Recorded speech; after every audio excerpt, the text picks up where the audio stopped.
जय हिंद दोस्तों।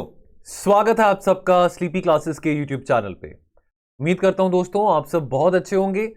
तो दोस्तों मैं स्वागत करता हूं आप सबका हमारे एक नए इनिशिएटिव में। तो हम संडे को योजना मैगजीन जो है हमारी उसकी डिस्कशन करेंगे। दोस्तों इस आज की वीडियो में जो दिसंबर 2021 का योजना का जो मैगजीन था उसका हम पार्ट 1 डिस्कस करें, यानी कि योजना मैगजीन को हम पार्ट्स में डिस्कस करेंगे। देखिए पर्पस क्या है। देखिए हम एडिटोरियल्स पढ़ते हैं, है ना, न्यूज़पेपर्स में एडिटोरियल्स पढ़ते हैं, हिंदू हो, इंडियन एक्सप्रेस हो, हिंदुस्तान टाइम्स हो, फाइनेंशियल एक्सप्रेस हो। अब दोस्तों आमतौर पे क्या होता है कि न्यूज़पेपर्स में ना मसाला ज़्यादा होता है, आर्टिकल्स एडिटोरियल्स हालांकि बहुत अच्छे भी होते हैं लेकिन उसमें थोड़ा सरकार को क्रिटिसाइज ज़्यादा किया जाता है, उनकी नीतियों के ऊपर, जो जो पॉलिसीज वो इंप्लीमेंट कर रहे हैं, जो जो नए प्रोजेक्ट्स लॉन्च हो रहे हैं। अब ये जो है मैगजीन, जैसे योजना की बात करें तो योजना जो मैगजीन है ये सरकारी मैगजीन है। पढ़ने में बोरिंग जरूर लगती होगी बिकॉज इसमें बहुत सारे फैक्चुअल चीजें होती हैं, बहुत इसमें फैक्ट्स फिगर्स और इस तरह की बातें यहाँ पे मेंशन होती है। कुछ ज्यादा इसमें लगता है कि कुछ एनालिटिकल चीजें नहीं हो रही है क्योंकि ऑब्वियसली सरकार अपना वर्जन पेश कर रहा है। तो लेकिन बहुत जरूरी बन जाता है कि हम जब आंसर लिखते हैं मेंस में तो हमको एक बैलेंस्ड अप्रोच के साथ आंसर लिखना बहुत जरूरी है। तो थोड़ा बहुत क्रिटिसिज्म हमने एडिटोरियल्स में से पढ़ लिया, जो भी कोई कमी पेशी किसी पॉलिसी में रहती है। फॉर एग्जाम्पल हम बात करें नेशनल मोनेटाइजेशन पाइपलाइन की, ठीक है, तो कुछ ना कुछ कमियां रहती हैं, कुछ ना कुछ डेफिशिएंसीज रहती हैं, तो वो आर्टिकल्स में पढ़ लेते हैं, न्यूज़पेपर्स में। और जो सरकार का वर्जन है, जो गवर्नमेंट का स्टैंड है, वो पढ़ना भी बहुत जरूरी है। हमने पेपर देना है यूपीएससी का तो हमने आंसर तो बैलेंस लिखना है। क्रांतिकारी होकर तो हम आंसर नहीं लिख के आ सकते हैं, ठीक है, हम रेवोल्यूशनरी होकर तो नहीं आंसर राइटिंग कर सकते हैं। तो हमको बैलेंस्ड अप्रोच बहुत जरूरी है। तो ये हमको योजना मैगजीन जो है थोड़ा बैलेंस प्रोवाइड करता है। तो हमारी कोशिश रहेगी कि संडेज को हम ये इनिशिएटिव आपके साथ लेके आते रहें। तो अभी इस वीडियो में तो इसका पार्ट 1 शेयर कर रहे हैं, अगले संडे को दिसंबर की योजना का पार्ट 2 करेंगे और सब्सिक्वेंटली यानी कि ये जो योजना का जो वीडियो है आपको संडे को ही आपको मिला करेगा देखने के लिए। और दोस्तों मैं आपको ये भी कहना चाहता हूं कि देखिए योजना मैगजीन वैसे तो बहुत इजीली मार्केट में मिल जाती है, कोई बहुत एक्सपेंसिव भी नहीं है। लेकिन होता क्या है कि ये मैगजीन 60-70 पेजेस की होती है, तो पढ़ने में ना लाइक बहुत सारे लोग फिर रेगुलर नहीं हो पाते हैं, लोग एक रूटीन नहीं बना पाते हैं इसको पढ़ने का। अब अगर आप ये वीडियो देख लेंगे, हम कोशिश करेंगे कि इसको 20 से 25 मिनट में हर एक पार्ट को थोड़ा सा डिस्कस कर लें। तो फॉर एग्जांपल इस वाले इशू में हम 4 टॉपिक्स हमने उठाए हैं, 4 आर्टिकल्स उठाए हैं दिसंबर मंथ की जो मैगजीन थी। तो वो 4 टॉपिक्स जो है कोशिश करेंगे 20-25 मिनट्स में कवर कर लें। और इसकी पीडीएफ भी आपको प्रोवाइडेड होगी। अगर आप ये पीडीएफ पढ़ लेंगे, अगर आप ये पीडीएफ पढ़ लेंगे, वीडियो देख लेंगे, तो that is more than sufficient. At least ना करने से बेटर है। बहुत सारे बच्चे योजना, कुरुक्षेत्र, डाउन टू अर्थ नहीं पढ़ते हैं। चलो अब एटलीस्ट ना पढ़ने से बेटर है कुछ पढ़ लिया, कुछ देख लिया, है ना, वहां पे पीडीएफ डाउनलोड कर लिया और बहुत ही क्रिस्प तरीके से, ठीक है, बहुत ही ब्रीफली। देखिए अब इसमें जो आर्टिकल्स हैं वो तो हम डिस्कस करेंगे।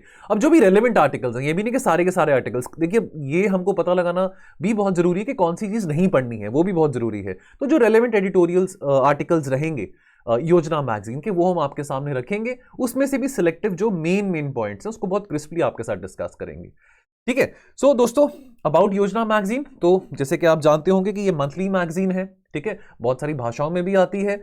ये रिलीज की जाती है by the information and broadcasting ministry. तो सरकारी मैगजीन है, सरकार इसमें अपना वर्जन देती है। खास करके इसमें बात किसके बारे की जाती है? सोशियो इकोनॉमिक इश्यूज के बारे, ठीक है। तो हम सोशियो इकोनॉमिक इश्यूज के बारे में बात करें तो ये जो हम इश्यूज पढ़ते हैं, चाहे हम सैनिटेशन की बात करें, चाहे हम जल जीवन मिशन की बात करें, ठीक है, चाहे हम आत्मनिर्भरता की बात करें, तो ये सब इश्यूज हमको एसए में भी काम आते हैं, जीएस2 में भी काम आते हैं, जीएस3 में भी आते हैं। तो उसकी जो एप्लीकेशन हमको हर जगह पे है। तो योजना जो है this gives us different shades of opinion. अब न्यूज़पेपर्स में तो हम और चीजें पढ़ते हैं, न्यूज़पेपर्स में भी देखिए कंस्ट्रक्टिव क्रिटिसिज्म कोई बुरी बात भी नहीं है, लेकिन न्यूज़पेपर्स में एडिटोरियल्स में थोड़ा जो वर्जन होता है वो डिफरेंट होता है। यहां पे जो वर्जन है काफी डिफरेंट रहेगा, ठीक है।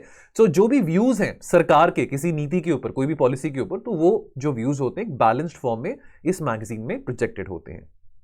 चलिए तो दोस्तों ये हमारे 4 आर्टिकल्स हैं इस दिसंबर योजना की मैगजीन के इशू की। अभी इस पार्ट में हम ये 4 टॉपिक्स डिस्कस कर रहे हैं अलॉन्ग विद इंट्रोडक्शन।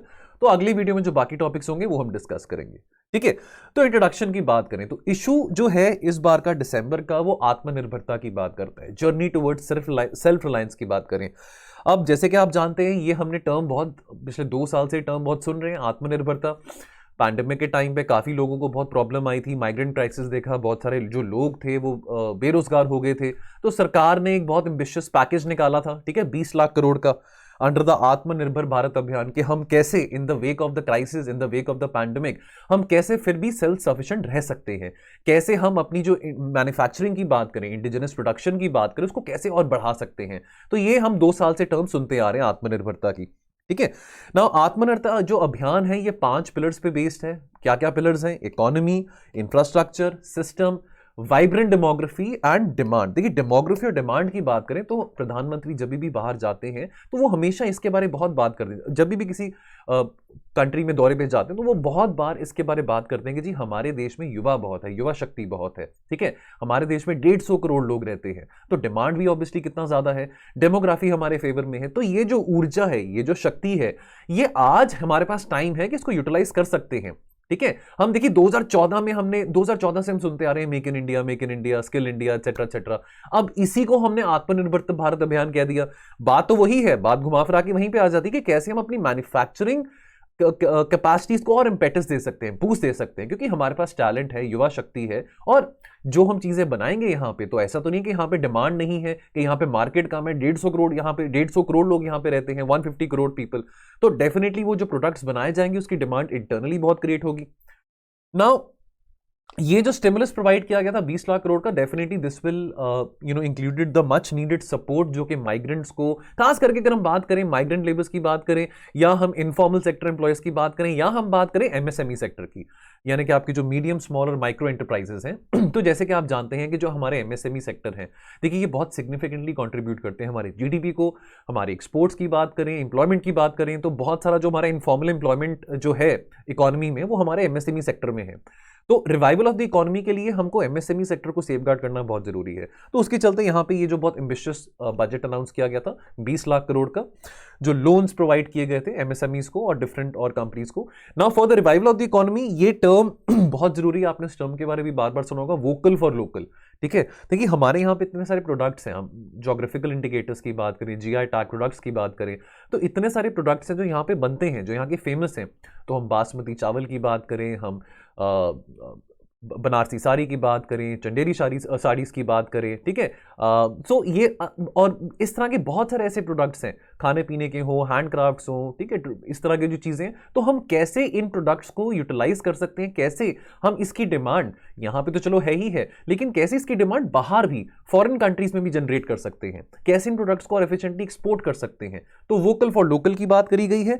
और कैसे हम देखिए, हम ऑब्वियसली हम देखिए अब बात करते हैं कि हम सबके एस्पिरेशंस एम्बिशंस हैं कि भी हम महंगा फ़ोन अपने पास रखें, महंगा लैपटॉप रखें, महंगा टीवी रखें, गाड़ी रखें। अब अगर ये चीज़ें इंडिया में भी बनाई जाए, है ना, तो कितना अच्छा होगा।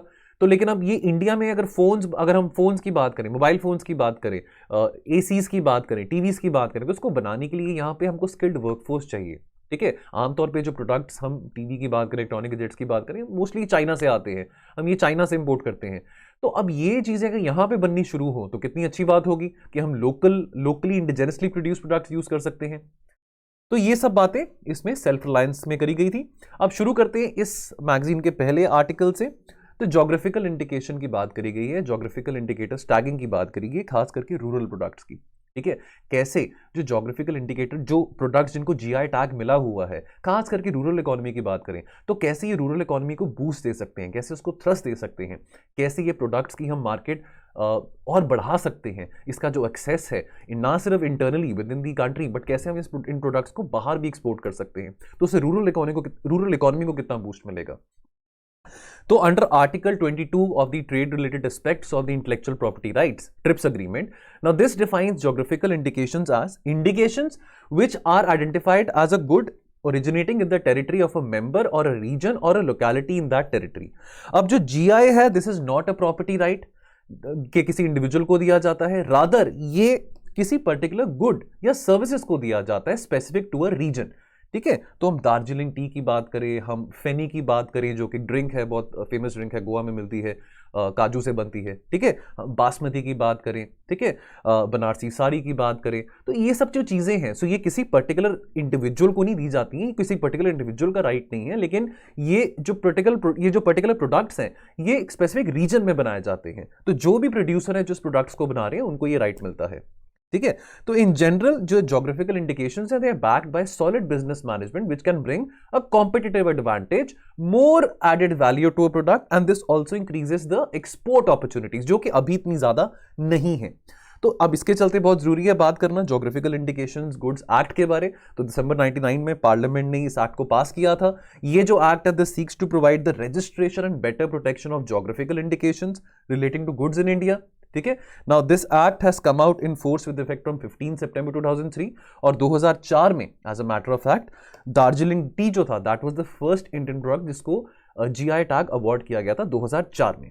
ठीक है। तो देखिए अब इस तरह की स्टेटमेंट्स हमको प्री में भी आ जाती हैं, प्रीलिम्स में इस तरह की स्टेटमेंट्स आ जाती हैं तो हम कंफ्यूज हो जाते हैं। ठीक है, कि अब इसमें क्या आंसर करना है क्या नहीं करना। तो ट्रू फॉल्स में स्टेटमेंट्स में आजकल स्टेटमेंट बेस्ड क्वेश्चन ज्यादा आते हैं, तो ये बातें हमको थोड़ी पता होनी जरूरी है। अगर हम ग्लोबल कंटेक्स्ट की बात करें तो ग्लोबली एस्टिमेट किया जाता है कि लगभग 56,000 प्रोटेक्टेड ज्योग्राफिकल इंडिकेशंस हैं सिंस एज इन 2019। जो मैक्सिमम जो जीआईज हैं दे आर इन जर्मनी, तो लगभग 14,000 से ज्यादा जो ज्योग्राफिकल इंडिकेशंस हैं वो जर्मनी में है। यूएस और इंडिया की बात करें तो इंडिया में तो बहुत ही कम है, 361।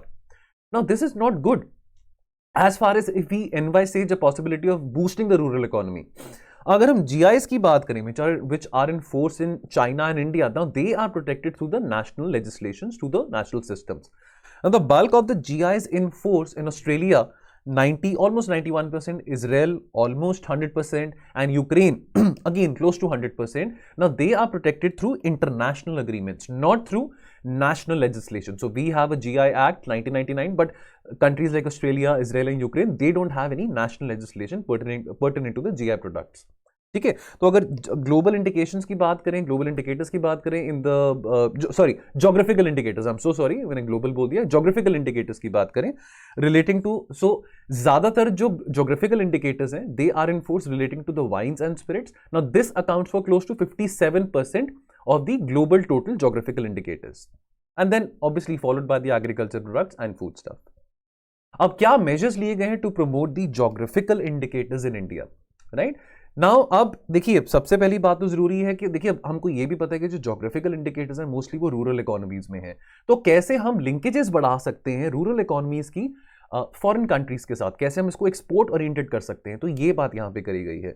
Now, India's very first geographical indications store of Cashew Export Promotion Council of India, this was launched in 2019 at the departure terminal of the Goa airport. Now India की जो फॉरेन ट्रेड पॉलिसी है 2021 से 26 की, now this has recognised geographical indication tagged agri commodities कि भाई ये one of the growth drivers बन सकते हैं as far as our exports are concern. देखिए हम एक एक्सपोर्ट ओरिएंटेड इकोनॉमी नहीं है, ठीक है, ज्यादा हम एक्सपोर्ट नहीं करते हैं। ऑल्दो भी रीसेंट पास की बात करें तो हमारे एक्सपोर्ट्स के जो फिगर्स हैं, जो वॉल्यूम है वो थोड़ा बेटर आया है, बट नेवरदलेस इसको कैसे यूटिलाइज किया जा सकता है अपने एक्सपोर्ट्स को और ज्यादा बूस्ट देने के लिए। तो बहुत सारी एजेंसीज हैं along with the state governments, they are now frequently focusing on organising buyer seller meetings, ताकि कैसे जो स्पेसिफिक फोकस है जीआई टैग प्रोडक्ट्स पे कि कैसे जो जीआई टैग प्रोडक्ट्स हैं इनको थोड़ी और ब्रांडिंग करके एडवर्टाइजमेंट करके कैसे इनकी जो मार्केट एक्सेसिबिलिटी और बढ़ाई जा सकती है। तो यहां पे सजेशंस की बात करिए कि suggestions to link rural based geographical indication products to the urban markets, तो यहां पे एक एजेंसी है APEDA. Now this is under the Ministry of Commerce and Industry. So this is organizing the buyer seller meet in different countries, virtual form में और physical form में भी, because obviously पिछले 2 सालों से ज़्यादा लाइक ट्रैवल नहीं हो पा रहा, तो वर्चुअल फॉर्म में भी मीटिंग्स ये ऑर्गेनाइज की जा रही हैं, कैसे जो विजिबिलिटी ऑफ जीआई प्रोडक्ट्स उसको बढ़ाया जा सकता है। ठीक है, India is also negotiating with other countries as far as increasing the accessibility of their products is concern. तो जैसे अगर हम फ्री ट्रेड अग्रीमेंट्स की बात करें, जैसे अभी India is on going, India की भी टॉक्स चल रही हैं for free trade agreement with Australia, with European union, with UK, तो कैसे हमारी जो प्रोडक्ट्स हैं, कैसे इनकी जो हमारी एक्सेसिबिलिटी है इन प्रोडक्ट्स की इन कंट्रीज में और कैसे बढ़ाई जा सकती है। ठीक है, now except for basmati rice, Nashik grapes and Darjeeling tea, इन तीनों के अलावा जो वैल्यू चेन्स है बाकी सारे जीआई टैग प्रोडक्ट की वो इतनी ज्यादा अच्छी डेवलप नहीं हुई है अभी। तो यहाँ पे अपीडा के बारे में थोड़ी सी ब्रीफ इंफॉर्मेशन, जो agriculture and process food exports development authority, this comes under the ministry of commerce and industry. Now this was established bye the government of India by an act passed by the parliament in 1985। ठीक है, तो ये basically क्या करता है, this is responsible for promotion of export oriented production, और कुछ ऐसे शेड्यूल प्रोडक्ट्स हैं जिसकी एक्सपोर्ट के ऊपर ज्यादा एम्फोसाइज करती है एजेंसी, वो ऐसे शेड्यूल प्रोडक्ट्स में से कुछ जो प्रोडक्ट्स हैं like fruits, vegetables, meat and meat products etcetera. चलिए अगला जो है टॉपिक, अगला जो आर्टिकल है इस मैगजीन का, that is the capacity building of the public sector undertakings. देखिए अब पब्लिक सेक्टर अंडरटेकिंग्स की बात करें, देखिए हम चलो एक हम 1991 से हम लिबरलाइज, प्राइवेटाइजेशन, ग्लोबलाइजेशन की बात कर रहे हैं। कैसे कि हम मार्केट फोर्सेस को अपॉर्चुनिटी दे रहे हैं कि जॉब क्रिएशन हो सके, इकोनॉमिक ग्रोथ हो सके, एटसेट्रा एटसेट्रा। लेकिन पब्लिक सेक्टर अंडरटेकिंग्स कोई बुरी बात भी नहीं है, यानी कि ज़्यादा सरकारी सेक्टर होना भी कोई बुरी बात नहीं है। अगर अपने पड़ोसी देश चाइना को देखें तो चाइना की जो ग्रोथ है, तो वहाँ पे तो देखिए अब चलो बहुत सारे इंटरनेट जायंट्स, बहुत सारे डेकाकॉन कंपनीज वहाँ पे आ गई हैं, लेकिन चाइना की जो ग्रोथ हिस्ट्री है that has been driven by the public sector undertakings. अब ये पब्लिक सेक्टर अंडरटेकिंग्स में कोई कमी तो नहीं है ना। देखिए इतने कॉम्पिटिटिव एग्जाम्स देके लोग यहाँ पे नौकरी हासिल करते हैं, ठीक है, इतना आसान भी नहीं है सरकारी नौकरी आज के टाइम पे लेना, आप इस बात को समझते भी होंगे। और ये पब्लिक सेक्टर अंडरटेकिंग्स में टैक्स पेयर्स मनी भी इन्वॉल्व है, ठीक है। तो ये कहना कि चलो हम बात करते हैं नेशनल मोनेटाइजेशन पाइपलाइन की, डिसइन्वेस्टमेंट की, तो बिल्कुल तो नहीं नकारा जा सकता ना पब्लिक सेक्टर अंडरटेकिंग्स को।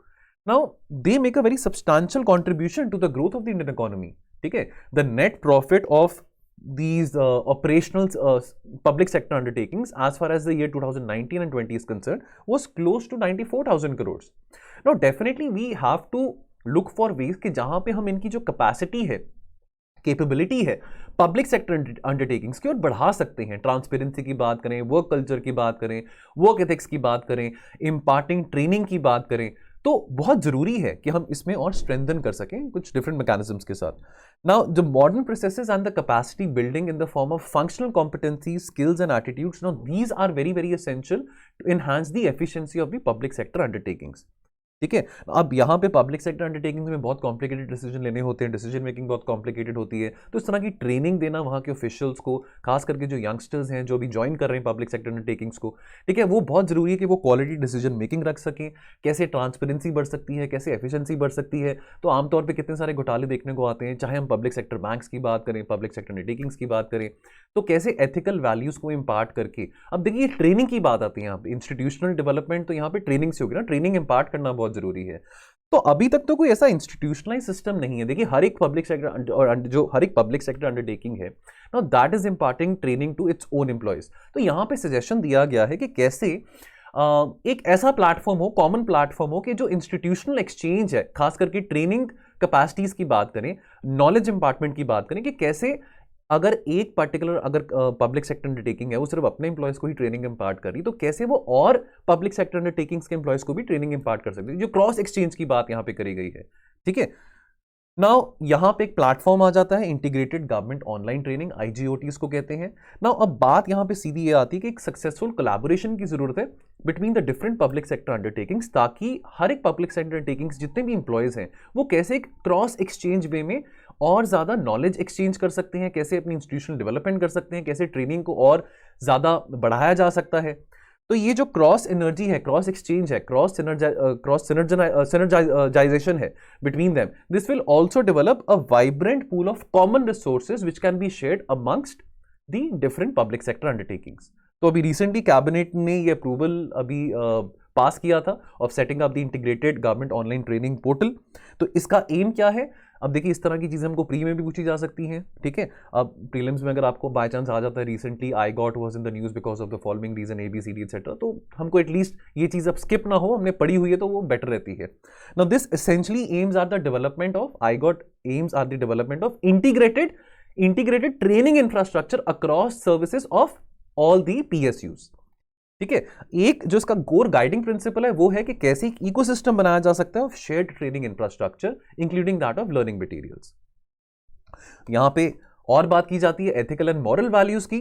तो जो ट्रेनिंग इनपुट्स हैं, जो ट्रेनिंग दी जाएगी, कैसे वो एम्फसाइज कर सकते हैं मॉरल वैल्यूज के ऊपर, एथिक्स के ऊपर।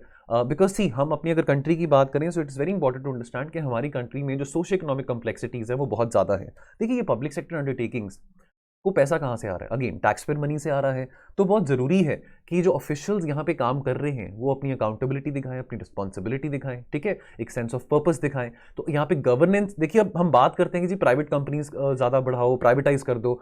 The fact of the matter is कि अगर हम गवर्नेंस, हम बात करते हैं कि जी प्राइवेट सेक्टर के वर्क एथिक्स बहुत अच्छे होते हैं, वहाँ के कॉर्पोरेट गवर्नेंस स्ट्रक्चर्स बहुत अच्छे होते हैं, वो कॉर्पोरेट कल्चर बहुत अच्छा है, तो ये अगर बातें हम अपने एम्प्लॉयज़ को अगर ट्रेनिंग इम्पार्ट कर सकें, अगर वो विल हो, ठीक है, अगर वो विल हो, अगर वो इच्छा हो, तो कोई बुरी बात भी नहीं है। हमारे पब्लिक सेक्टर जो यूनिट्स हैं वो भी बुरे नहीं हैं, ठीक है, तो ये सब बातें यहां पे इनकॉर्पोरेट की जा सकती हैं, rule of law, transparency, efficiency, no all these things if imparted to the youngsters, this will promote harmony, this will promote the spirit of inclusivity, equitable society. Efficacious governance can only be realized if all the stakeholders, तो stakeholders कौन है, जो वहां पे लोग काम कर रहे हैं पब्लिक सेक्टर अंडरटेकिंग में, if they are enthused and trained in the ideals imbued with ethics and empathy.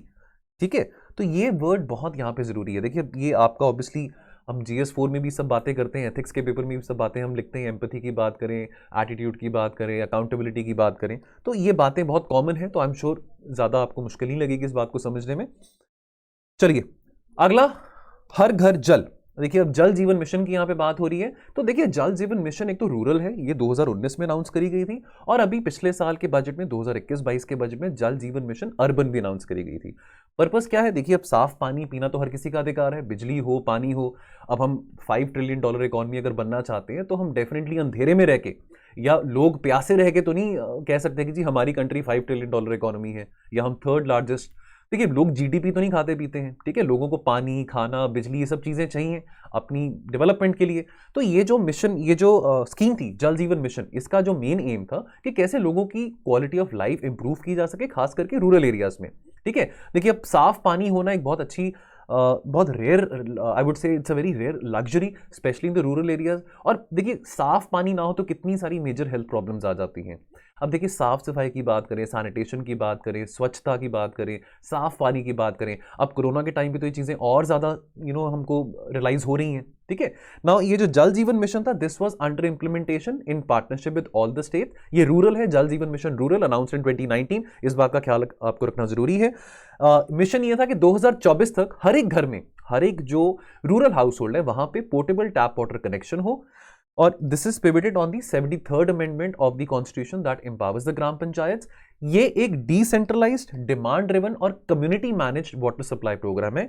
और यहां पे कम्युनिटी मैनेज की बात करें, यहां पे women they have a very big role to play as far as the community management aspect of this programme is concern. Now this obviously this will impact the rural economy. देखिए अब again लोगों के पास अगर पानी साफ पीने को होगा, अगर लोगों को इतनी दूर 25-30 किलोमीटर किसी वेल के पास पानी लेने ना जाना पड़े, वो घर में आसानी से नलके से पानी पी सकें, तो कितनी अच्छी बात है ना. So this mission is providing tap water. देखिए पहली बात तो हमारा जो ग्राउंड वाटर है, तो ग्राउंड वाटर लेवल से हम अपना फ्रेश वाटर जो पानी पीते हैं वो ग्राउंड वाटर से ही आता है. पहली बात तो हमारे ग्राउंड वाटर लेवल्स कितने डिप्लीट हो चुके हैं. दूसरी बात, चलो डिप्लीट तो हो गए, लेकिन दूसरी बात कितने ज्यादा वो इन्फेक्टेड हैं. ठीक है, कितने ज्यादा वो इंपैक्टेड हैं because of the arsenic and fluoride contamination. तो साफ सुथरा पानी लोगों को पीने को मिलेगा, definitely this will boost the rural economy. अब यहाँ पे इंपॉर्टेंट बात आती है, एक village water and sanitation committee बनाई गई है. This will prepare a 5-year action plan. So this will ensure जो भी पॉलिसी मेकिंग, जो भी मैनेजमेंट होगा इस चीज को लेके, इस स्कीम को लेके, वो इस village water and sanitation committee के थ्रू होगा.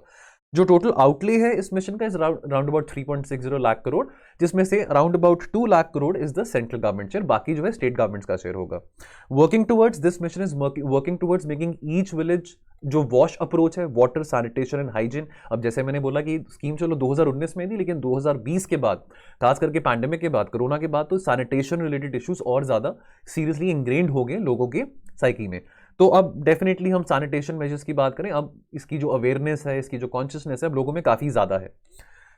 तो अब कम्युनिटी मैनेजमेंट की बात आती है, तो यहाँ पे औरतों का बहुत बड़ा रोल रहेगा. Definitely this programme in provides a platform for the women also to empower themselves. देखिए अब कहाँ औरतों को इतनी दूर जाना पड़ता था पानी पीने के लिए.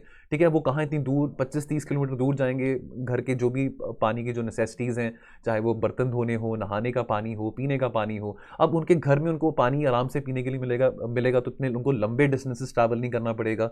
और ये जो कमिटी जो मैंने अभी पीछे बात करी थी, village water and sanitation committee, इसमें से 50% ऑफ द मेंबर जो होंगे वो औरतें होंगी. So definitely this will definitely empower the females also, because they will be a very critical part as far as the decision making of this programme is concern. ये बताते बहुत खुशी हो रही है कि जब अनाउंस किया गया था जल जीवन मिशन को, तब उस टाइम पे यानी कि 2019 में सिर्फ 3.23 crore house holds they had tap water connections across the country, specially अगर हम रूरल एरियाज की बात करें. With in a period of 2 सालों में, चलो 2 सालों में लगा के चले, 2022 तो भी शुरू ही हुआ है, तब से लेके आज तक more than 5 crore rural households have been added more. तो this is a big achievement. 2 सालों में 5 करोड़ घरों में, रूरल घरों में पानी, tap water facility, that is a big big achievement. तो ये सब बातें न्यूज़पेपर्स में, एडिटोरियल्स में आमतौर में सुनने को कम मिलेंगी, बिकॉज वहाँ पे थोड़ा मसाला ज़्यादा होता है, वहाँ पे थोड़ा क्रिटिसाइज ज़्यादा किया गया होता है। इस तरह की जो वाहवाह होती है, इस तरह की जो अच्छी बातें होती हैं सरकार की तरफ से, वो योजना में ही हमको देखने को मिलती है। ट्रांसपेरेंसी और अकाउंटेबिलिटी की बात करें तो यहाँ पे एक ऑनलाइन पोर्टल दिया गया है। ये ऑनलाइन पोर्टल है जहाँ पे आप मॉनिटर कर सकते हैं the status of the tap water supply in the homes, the schools, the anganwadi centres in the rural areas. ठीक है, now definitely that is very good कि इस तरह की ट्रांसपेरेंसी और अकाउंटेबिलिटी मैकेनिज्म है। और अगर इसको आत्मनिर्भरता भारत के साथ बात करें तो सेल्फ रिलायंस की हम बात करते हैं, हम सेल्फ सफिशिएंसी की बात करते हैं, कैपेसिटी बिल्डिंग की बात करते हैं, तो बहुत जरूरी है कि हम आत्मनिर्भरता की बातों में ये भी शामिल करें कि लोगों को बिजली होना, लोगों के पास बिजली होना, पानी होना, सेल्फ रिलायंस उसमें भी बहुत ज्यादा आ जाता है। ठीक है, तो to repeat the prime minister's words, water influences the quality of life like none other. तो ये एक बहुत अच्छी लग्जरी है कि आपके पास साफ पानी है पीने के लिए। ठीक है, तो देखिए बहुत सारे लोगों को नहीं, मतलब इससे पहले पानी, फ्रेश पानी मिल रहा था पीने के लिए, अब कितने अब वो फॉर्चुनेट होंगे कि उनके घरों में टैप वाटर सप्लाई है, वो फ्रेश पानी पी सकते हैं जो कि आर्सेनिक और फ्लोराइड कंटामिनेटेड नहीं है। So a very good initiative by the government. और दोस्तों, जल जीवन मिशन अर्बन वो अभी पिछले साल 2021-22 के बजट में अनाउंस करा गया था, जल जीवन मिशन अर्बन। ठीक है, चलिए बात करते हैं एनर्जी सेक्टर की, सेल्फ रिलायंस एनर्जी सेक्टर की। देखिए अब हम अगर एनर्जी की बात करें तो देखिए अब हमने बहुत एम्बिशियस टारगेट्स रोल आउट करे हैं, है ना, टुवर्ड्स 2030, कि हम कितने सारे अपनी जो एनर्जी नीड्स हैं नॉन रिन्यूएबल एनर्जी से मीट करेंगे। ठीक है, तो बहुत अच्छी बात है, हम काफ़ी रिस्पॉन्सिबिलिटी के साथ हमने अब ये भी बोला कि by 2070 we will achieve net zero. लेकिन बात ये आती है कि क्या हमारे लोगों के पास बिजली है आज के टाइम पे? हम ये बड़ी बड़ी बातें तो कर रहे हैं, तो जैसे मैंने अभी पहले भी बोला था कि $5 ट्रिलियन इकोनॉमी का सपना अंधेरे में तो नहीं देख सकते हैं, लोगों को बिजली चाहिए। तो बहुत खुशी होती है बताने में कि almost about 900 million people have already gained access to electricity in the last 2 decades, including a record 100 million alone in 2018. That's a big feat. That is a big feet. पानी, बिजली, ये चीजें लोगों के पास पहुंच रही है, बहुत अच्छी बात है। तो बिजली तो आए, बाद में रिन्यूएबल एनर्जी की भी बात करेंगे। अब जो पर कैपिटा इलेक्ट्रिसिटी कंजम्पशन है इंडिया में, that is less as compare to the global standard, that is almost 1/3 of the global average.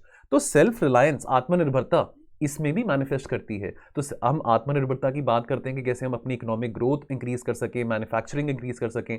तो ऑब्वियसली अगर हम अपनी बिजली की बात करें, पानी की बात करें, तो अगर हम बिजली हम इंपोर्ट नहीं कर रहे हैं बाहर से, चलो ऐसी नौबत भी ना आए कि हम पानी इंपोर्ट कर रहे हैं, ऐसी नौबत कभी भी नहीं आएगी, तो ये भी अपने आप में एक बहुत आत्मनिर्भरता की ही बात है। तो रिन्यूएबल एनर्जी इनिशिएटिव्स की बात करें तो जैसे आप जानते हैं कि अब देखिए हम काफ़ी एम्बिशियस हमने टारगेट्स अनाउंस भी करेंगे, 500 गीगावाट। देखिए हम पेरिस से, COP21 से, 2015 से हम रिन्यूएबल एनर्जी को लेके बहुत सीरियस हैं, बहुत एम्बिशियस टारगेट्स अनाउंस कर रहे हैं। तो अभी बाय 2030 हमारा ये टारगेट है कि कैसे हम 500 गीगावाट जो एनर्जी है वो रिन्यूएबल एनर्जी से मीट कर सकें। तो ये बहुत एम्बिशियस टारगेट अपने आप में। रिन्यूएबल एनर्जी जो है that is becoming very relevant in today's time, खास करके अगर हम आज के टाइम में बात करेंगे, हम कोयले से जो इलेक्ट्रिसिटी प्रोड्यूस कर रहे हैं वो काफ़ी महंगी भी है। ठीक है, और ऑब्वियसली अब लोगों में ये भी अवेयरनेस आ रही है कि भी जो कोल जनरेटेड इलेक्ट्रिसिटी है that is also increasing the global warming, that is adding the global warming.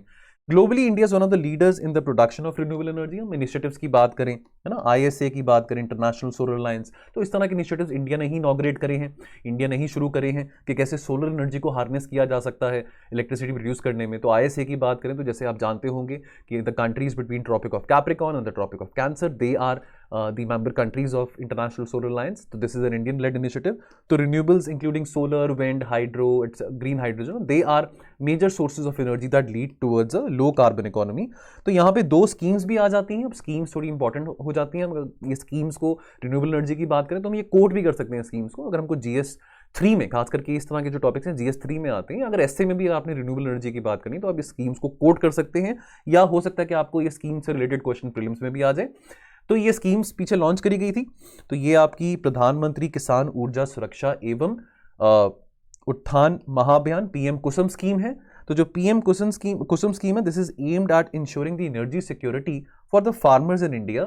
और इसमें जो कमिटमेंट है इंडिया की टुवर्ड्स दी INDC टुवर्ड्स 2030, जो हमारे इंटेंडेड नेशनली डिटर्मिन्ड कॉन्ट्रीब्यूशंस थी, तो कैसे हम अपने एग्रीकल्चर सेक्टर में भी रिन्यूएबल एनर्जी इंट्रोड्यूस कर सकते हैं। और ये this programme is a part of India achieving 40% of its energy needs through renewable resources towards 2030। उसी तरह से अजय स्कीम की बात करें तो दिस इज अटल ज्योति योजना.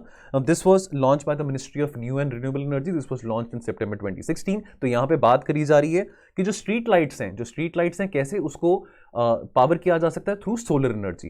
ठीक है, तो इसका जो पहला फेज था that was launched implemented in September 2016 and this ended in March 2018. उसका जो सेकंड फेज था that is implemented from March 2018 to 2020, January 2020.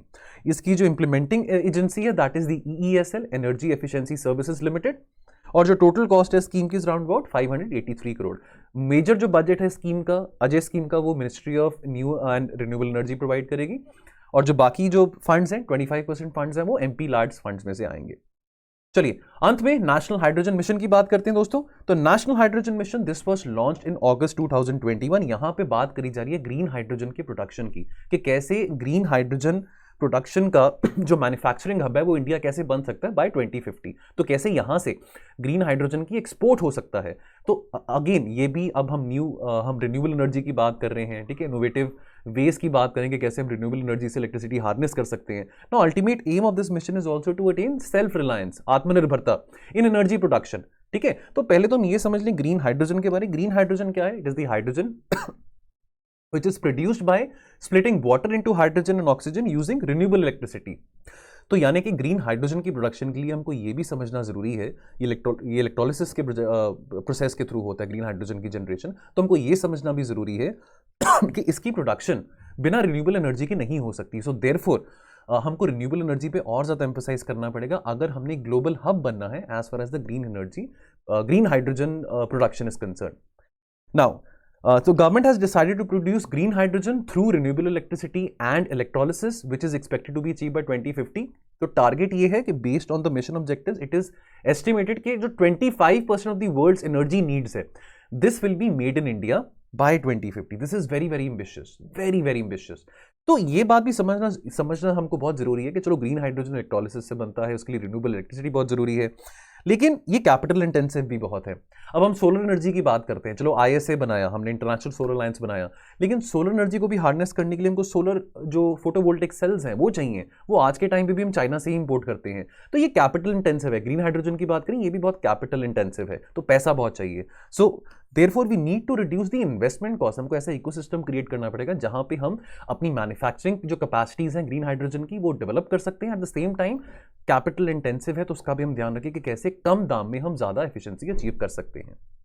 तो इसके लिए हमको this can be done through scaling up manufacturing of renewable technologies and electrolysers because electrolysis is the process through which green hydrogen is obtained. तो way forward की बात करें, green energy has tremendous potential in contributing to income, employment and entrepreneurship. तो India must tap into this opportunity. India must exploit the solar and wind energy and specially the green hydrogen economy, ताकि हम जो देखिए आने वाले time में demand बढ़ेगी लोगों की. जैसे जैसे हम और डेवलपमेंट लेवल्स अचीव करेंगे, जैसे जैसे हमारे लोगों के पास ज़्यादा जॉब्स होंगी, इंप्लॉयमेंट लेवल्स इंक्रीज होंगे, तो डेफिनेटली एनर्जी की डिमांड भी बढ़ेगी. और एनर्जी की डिमांड अगर बढ़ती है तो हम क्या चाहेंगे? क्या हम चाहेंगे कि आने वाले समय में हम कोयले से ही एनर्जी प्रोड्यूस करें, कोयले से ही बिजली हो? नहीं, हम ये नहीं चाहेंगे. तो 2070 के टुवर्ड्स अगर हमने नेट जीरो अचीव करना है तो हमको इनोवेटिव वेज ढूंढने पड़ेंगे जहां पे हम रिन्यूएबल एनर्जी को हार्नेस कर सकते हैं. So self reliance through green energy initiatives is the foundation of green and sustainable economy. चलिए, तो दोस्तों ये था पार्ट 1 योजना दिसंबर 2021 का. पार्ट 2 अगले हफ्ते हम डिस्कस करेंगे, अगले संडे को. तो जाने से पहले बस आपको एक ये सूचना देना चाहता हूं, ये बार बार हम कहते रहते हैं कि प्रीलिम्स भी पास में है.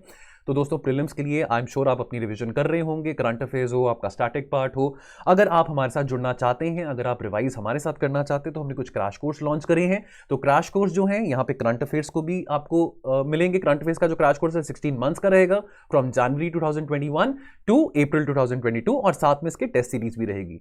और अगर आपको लगता है कि आपने करंट अफेयर्स के साथ अपना स्टैटिक सिलेबस भी रिवाइज करना है, स्टैटिक सिलेबस को भी पॉलिश करना है, तो 16 मंथ्स के current affairs plus your entire GS का static syllabus plus test series. तो देखिए टेस्ट सीरीज बहुत जरूरी है. जितना हम प्रैक्टिस करेंगे क्वेश्चन को, जितने एमसीक्यूज प्रैक्टिस करेंगे, उतना ही जो हमारा फियर है कि जी मैं प्रीलिम्स में 5-6 नंबर से रह जाता हूं, 2-3 क्वेश्चन से रह जाता हूं, तो वो फियर उतना ही हमारा जल्दी निकलेगा जितना हम अभी प्रैक्टिस करें. तो अभी टाइम है प्रैक्टिस करने का. जितनी प्रैक्टिस आज करेंगे उतना ही बेनिफिट हमको 5 महीने के बाद मिलेगा. तो दोस्तों ये कोर्सेज आप इस दिए गए नंबर पर कॉल करके भी इसके बारे में इंफॉर्मेशन ले सकते हैं, या आप हमारी वेबसाइट पर विजिट करके इसके बारे में इंफॉर्मेशन लेके इस पर एनरोल कर सकते हैं. तो चलिए दोस्तों, आज के लिए इतना ही, तो मिलेंगे इस योजना के टॉपिक को लेके हम नेक्स्ट संडे। बाकी आप अपना ख्याल रखिए और पढ़ते रहिए। Thank you so much and जय हिंद।